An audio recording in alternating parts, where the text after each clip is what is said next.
ప్రభువునందు ప్రియులకు క్రీస్తు యేసు వారి ఘనమైన నామములో శుభములు తెలియజేయుచున్నాం. ఈ దినము హెబ్రోన్ క్యాలెండర్ వాగ్దానము, నీతిమంతులారా యెహోవా యందు సంతోషించుడి, ఆయన పరిశుద్ధ నామమును బట్టి ఆయనకు కృతజ్ఞతాస్తుతులు చెల్లించుడి. కీర్తనల గ్రంథం 97వ అధ్యాయము 12వ చరణంలో కీర్తనకారుడు ఈ మాటలు తెలియజేస్తూ ఉన్నాడు. ప్రియమైనటువంటి వారలారా, నీతిమంతులారా అని దేవుడు సంబోధిస్తూ ఉంటున్నాడు. ప్రభువైన యేసుక్రీస్తునందు మనమందరము కూడా నీతిమంతులుగా తీర్చబడి ఉంటున్నాం. దేవుని వాక్యం సెలవిస్తూ ఉంటుంది, విశ్వాసమును బట్టి కృపచేతనే మీరు రక్షించబడి ఉన్నారు అని దేవుని వాక్యం సెలవిస్తుంది.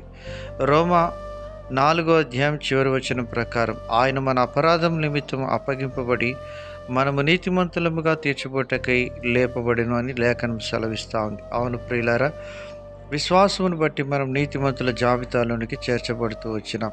కీర్తనకారుడు 32వ అధ్యాయము 11వ చరణంలో అంటున్నాడు, నీతిమంతులారా యెహోవాను బట్టి సంతోషించుడి, ఉల్లాసించుడి, యథార్థ హృదయులారా మీరందరూ ఆనందగానము చేయుడి అని సెలవిస్తున్నాడు.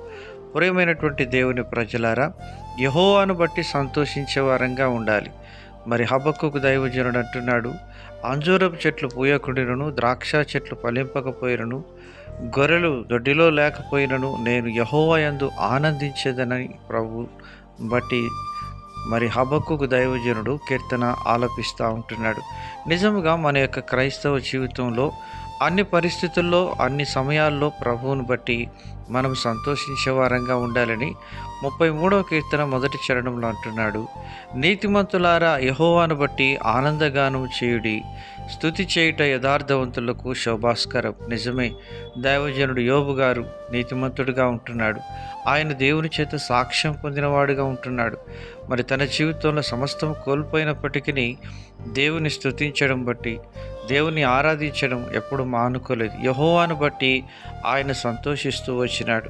యెహోవాను బట్టి ఆనందించడం వలన మనం బలమొందుదామని నెహెమ్యా గ్రంథంలో దేవుని వాక్యం సెలవిస్తూ ఉన్నది.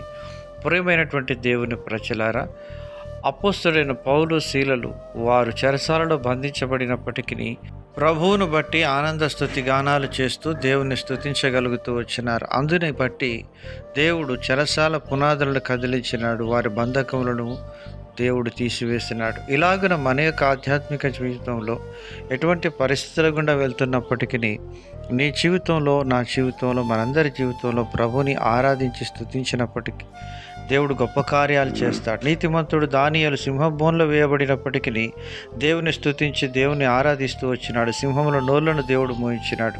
నీపై లేచేవారి నోళ్లను కూడా మూయించి దేవుడు నీకు విజయం అనుగ్రహించును కాక.